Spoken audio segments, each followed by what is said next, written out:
Thank you so much. And Harishankar గారు, మీరు మాట్లాడే ముందు ప్లీజ్ ప్లీజ్ ఒక క్వశ్చన్ అడగాలి సార్. మీ వేలుకి ఏదో దెబ్బ తగిలింది, ఏమైంది? వద్దు, వెళ్ళిపోతా. అనవసరమైన విషయాలు వేలు పెట్టడం అలవాటేగా, దాని రిజల్టే ఇది. ప్రసాద్ మూలరి మార్క్ వేశారు ఇక్కడ. ఏంటిది? డిఓపి గారు, ఎస్, లైటింగ్ అక్కడే ఉంది సార్ కరెక్ట్గా. Good evening everybody. First of all నాకు ఇష్టమైన ప్రొడ్యూసర్ సుధాకర్ చెరుకూరి గారు, ఆయనతోనే స్టార్ట్ చేయాలి. ఆయనే కంటిన్యూస్గా ఈ సినిమాకి, ఈ ఫంక్షన్కి కాల్ చేశారు నాకు. చాలా ప్యాషనెట్ ప్రొడ్యూసర్, చాలా సెన్సిబుల్ ప్రొడ్యూసర్. డెఫినెట్గా సుధాకర్ చెరుకూరి గారి బ్యానర్లో నా సినిమా ఉంటుంది. అది ఎప్పుడు మెటీరియల్స్ అవుతుందో తెలీదు. Sir, love to work with you. ఇక ఆయన ఈ సినిమాకి అన్నయ్య మాస్ మహారాజ్ తీసేయండి అని అన్నారో లేదో తెలీదు, మరి సోషల్ మీడియాలో అలా వచ్చింది. మాస్ మహారాజ్ అనే టైటిల్ పెట్టింది నేను. దాని పేటెంట్ రైట్స్ అన్నీ నా దగ్గరే ఉన్నాయి. అది ఉంచాలన్నా తీసేయాలన్నా ఫస్ట్ నన్ను అడగాలి. సో అన్నయ్య అంటే అన్నయ్య గురించే ఫస్ట్ మాట్లాడాలి. అన్నయ్య గురించి నాకు తెలిసింది చాలా ఎక్కువ, మరి మీద అంత టైం లేదు. సుమగారు ఇక్కడ ఎయిర్ టైం చాలా తక్కువ ఇస్తారు. ఒక ఇంపార్టెంట్ విషయం చెప్పాల్సింది ఏంటంటే, మిరపకాయ వచ్చినా మిస్టర్ బచ్చన్ వచ్చినా ఒకేలా ఉండే వ్యక్తి మాస్ మహారాజ్ రవితేజ. ఏ రోజు నన్ను మిరపకాయ ఇచ్చినప్పుడు నన్ను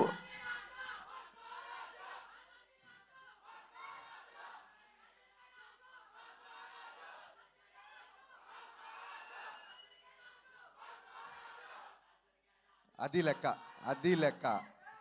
సో అన్నయ్య, మాస్ మహారాజ్ అనే పదం అది ఉంచాలా తీసేయాలా అనేది మీ ఇష్టం. బట్ మమ్మల్ని ఆపడం మాత్రం మీకు చాలా కష్టం, గుర్తుపెట్టుకోండి. అది జరిగే పని కాదు. సినిమా ఎలా ఉన్నా, ఇందాక బాబీ చెప్పినట్టు సినిమా సినిమా సినిమా. నేను ఇంతేలో ఆయన క్యారెక్టరే సినిమా క్యారెక్టర్లో పెట్టారు జగన్ గారు. సినిమా ఎలా ఉన్నా సరే, ఆడిందా ఊడిందా ఏం పట్టించుకోవడం, నెక్స్ట్ డే షూటింగ్కి వెళ్ళిపోవడం. దీన్ని భగవద్గీతలో శ్రీకృష్ణ పరమాత్మ అదే చెప్పాడు. అంటే మీకు అర్థమయ్యే భాషలో నేను ట్రాన్స్లేట్ చేస్తా. బ్లాక్ బాస్టర్లు వచ్చినప్పుడు పొంగిపోకరా, ఫ్లాపులు వచ్చినప్పుడు కుంగిపోకరా అని చెప్పాడు. మరి ఆయన భగవద్గీత చదువుకున్నాడో లేదో నాకు తెలియదు, కానీ దీన్ని స్థితప్రజ్ఞత అంటారు అనేది దీన్ని తెలుగులో. ఆ స్థితప్రజ్ఞుడు ఈ క్వాలిటీ నేను ఇద్దరిలో చూసా. ఒకటి పవన్ కళ్యాణ్ గారిలో, మళ్ళీ సేమ్ క్వాలిటీ రవితేజ గారిలో చూసా. అది ఏ ముహూర్తాన ఈ క్వాలిటీ మీరు అలవర్చుకున్నారో నాకు తెలియదు, కానీ మీరు అలవాటు చేసుకోవడం కాకుండా మాలాంటి వాళ్ళందరికీ నేర్పించారు. అందుకే వాళ్ళ ధైర్యంగా మేము ముందు నేను మాట్లాడగలుగుతున్నాను. ఈ బ్యాలెన్స్ ఆఫ్ మైండ్ అనేది, దీనికోసం ఎక్కడెక్కడికో హిమాలయాలకు వెళ్తుంటారు ఋషులు. వాళ్ళందరూ ఫిలిం నగర్లో ఒకసారి అన్నీ ఆఫీస్కి వస్తే సరిపోతుందని తెలియదు పాపం. ఈ క్వాలిటీ అందరూ నేర్చుకోవాల్సిన విషయం ఇది. అండ్ చాలామంది డైరెక్టర్లు, ఇందాక బాబీ చెప్పినట్టు బోయపాటి సీన్ గారి దగ్గర నుంచి, వైట్ల సీన్ గారి దగ్గర నుంచి, నేను, గోపి, బాబీ, ఇలాగా ఎంతోమంది డైరెక్టర్లని పరిచయం చేసిన వాళ్ళందరూ ఇవాళ ఒక స్టార్ డైరెక్టర్స్ పొజిషన్లో ఉన్నారు. అన్నయ్య అంటే నేను చాలాసార్లు చెప్పాను, బట్ రోజు పిలుస్తున్నాం కదా అని చెప్పి అమ్మని పిలవకుండా ఉండలేం కదా. నాకు డైరెక్టర్గా జన్మ పునర్జన్మ రెండే ఇచ్చింది మాస్ మహారాజ్. థ్యాంక్ యూ అన్నయ్య. ఆ సినిమా, లాస్ట్ సినిమా మాది సరిగ్గా ఎంటర్టైన్ చేయలేకపోయాము, కొంచెం డిసప్పాయింట్ అయ్యింది. బట్ అక్కడితో అలా ఆగిపోము. ఖచ్చితంగా రవితేజ గారితో మళ్ళీ బ్లాక్ బస్టర్ తీసి తీరదా. It's a self made promise to myself. Thank you. And Bheems పరిగెత్తే రైలు అసలు దొరకట్లేదు. ఈ ఫంక్షన్కి రాలేదంటే ఎంత బిజీగా ఉన్నాడో ఆలోచించుకోవచ్చు. అండ్ సినిమాలో అందరూ నాకు నచ్చిన ఆర్టిస్టులే ఉన్నారు. Getup Seenu is a fantastic artist. కేవలం కామెడీ కాదు, ఏ క్యారెక్టర్ అయినా పండించగలడు. అలాగే రోషన్ సార్, మీరు పుష్ప ఫేమ్ అనే చెప్పి మీరు ఫేమస్ అయిపోయారు. సో కమింగ్ టు డింపుల్ నేను చూసా, ప్రోమోస్ అన్ని చూసా. సూపర్ హిట్ నీ సాంగ్, సూపర్ హిట్ నీ character. You're going to score one more blockbuster. Ashika, I have seen your film with Nag sir, Naa సామిరంగా.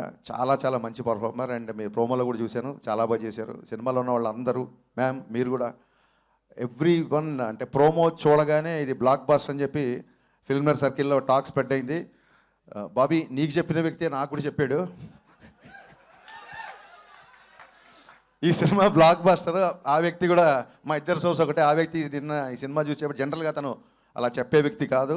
So 100% it is going to be blockbuster film. And ప్రస్తుతానికి ఇవాళకి మా hero మా తిరుమల కిషోర్. నేను Sailaja cinema my all time favourite. నీకు ఒక typical music sense ఉంది. నీ పాటలను కూడా నాకు చాలా ఇష్టం. ఇప్పుడు మామూలు డైరెక్టర్ అంటే అతను ఒప్పుకోడు. He's director cum writer cum dancer cum actor. So మరి ఇన్నిసార్లు కమ్ అంటే రామా, ఖచ్చితంగా ఈ సినిమాకి వస్తాం. ఈ సినిమాని బ్లాక్ బాస్టర్ చేస్తాం. Kishore, this is going to be blockbuster. ఒక చిన్న సెంటిమెంట్ ఉంది సినిమా వెనకాల. కరెక్ట్గా కొన్ని సంవత్సరాల క్రితం, నాకు ఇయర్ గుర్తు లెక్క కాదు, చెప్తే మళ్ళీ వీళ్ళు ఏజ్ లెక్కట్టేస్తారు.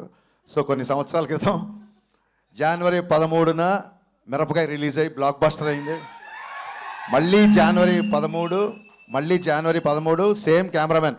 ఆ సినిమా కెమెరామెన్ రామ్ ప్రసాద్ అయినా సరే, ప్రసాద్ మోరెల్లా, వాట్ ఆ డెస్టినీ, వాట్ ఆ లైఫ్ ప్రసాద్ అన్న.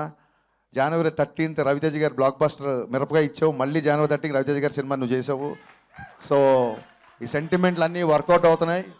ఈ cinema it's going to be a clean family blockbuster. Trust me.